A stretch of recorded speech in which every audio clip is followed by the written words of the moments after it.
berpacaran itu sebuah tahapan persiapan untuk menuju ke jenjang pernikahan. Maka karena tujuannya itu mulia, tujuannya baik, maka dalam proses berpacaran harus dilakukan dengan tanggung jawab, mengacu 3 hal. Yang pertama, berlakulah sesuai waktunya. Jadi karena ini baru berpacaran, baru persiapan perkawinan, maka yang dilakukan yang wajar-wajar saja, saling mendukung, silakan menemani dan sebagainya sesuai waktunya. Yang kedua, bersikaplah apa adanya. Dan yang ketiga, sertakanlah pembimbing rohani dalam Anda berpacaran. Menurut saya, dampak negatif dari pacaran yang pertama itu prestasi menurun. Kenapa prestasi menurun? Karena di usia remaja banyak yang mengutamakan pacaran ketimbang untuk tugasnya belajar. Yang kedua, pergaulan bebas. Kenapa pergaulan bebas? Karena emosi dan mental kalian masih bimbang. Bisa menimbulkan ke pergaulan bebas, seks bebas, atau masa depan yang buruk. Yang pertama, pacaran bisa meningkatkan prestasi. Ketika salah satu dari pihak yang mempunyai prestasi yang baik, tentu saja pihak yang satunya juga akan meningkatkan prestasinya. Kemudian yang kedua, dapat meningkatkan kualitas diri.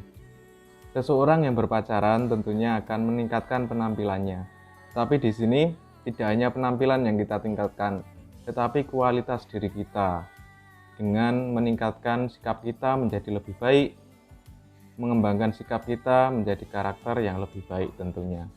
Kemudian sisi positif pacaran yang ketiga adalah mampu memanfaatkan waktu kosong menjadi waktu-waktu yang baik. Misalnya, pergi ke gereja bersama pacar kita, pergi ke wihara bersama pacar kita, tentunya nanti akan juga meningkatkan sikap-sikap kita, meningkatkan iman-iman kita terhadap kepercayaan kita masing-masing.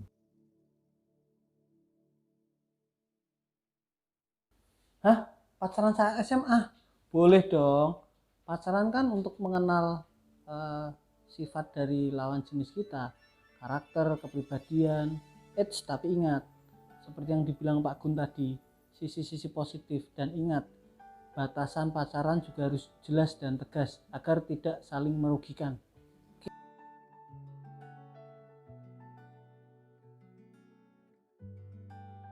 Maka idealnya ketika kita berpacaran, lebih baik kalau teman-teman kita tahu, mungkin guru BK kita tahu, dan yang pasti lebih ideal kalau orang tua kita masing-masing mengetahui. Karena tujuannya apa?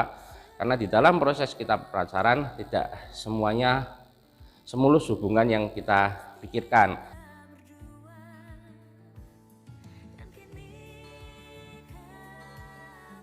Kalau menurut saya, yang pertama faktor umur. Umur mereka sudah menginjak umur dewasa, remaja. Nah, ada ketertarikan lawan jenis. Itu juga mempengaruhi di faktor psikologis atau psikis mereka. Terus faktor rasa sayang. Jadi pada waktu diajak ngobrol, mereka saling cocok.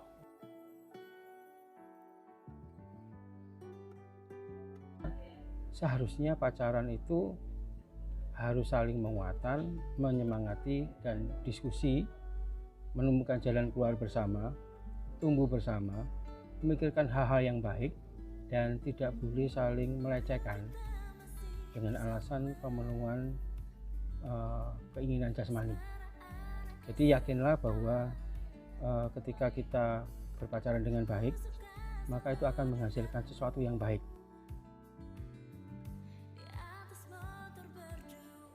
Pernahlah anak-anak SMA kok banyak seperti itu. Caranya bagaimana? Cukup kita dengarkan. Dengan bagaimana? Mendengarkan dan menerima. bukan untuk menyalahkan, tapi selami, pahami, dan kita implementasikan apa yang menjadi masalah mereka. Kita berikan solusi bukan yang terbaik, tetapi yang bijak. Untuk siapa? Untuk dia maupun pasangannya. Apa ya? Kalau pengalaman ibu pernah berpacaran backstreet, yaitu diam-diam. Jadi pacaran dengan orang beda sekolah. Nah, karena takut ketahuan orang tua, jadi pacarannya backstreet diam-diam. Nah, itu berjalan enak, menyenangkan, saling mendukung, dan lama-kelamaan akhirnya bosan sendiri. Misalnya, belajar bersama, pergi bersama untuk melakukan komunikasi yang baik satu sama lain, dan juga ya melakukan refreshing misalnya bersama-sama. Ini akan memberikan semangat kepada anak-anak agar pacarannya itu berkualitas. Cinta adalah bahasa yang bisa digunakan oleh semua orang, tetapi cinta hanya bisa dirasakan dan dimengerti oleh hati. Maka di masa remaja kita pastinya akan mendapatkan bintang jatuh di hati kita dan kita tidak bisa menolaknya. Maka pacaran di SMA bukanlah suatu masalah, asal kita bisa menjaga diri, menjaga komitmen, dan juga bisa mengatur waktu antara belajar dan juga bagaimana kita berperilaku sehari-hari terhadap pasangan kita.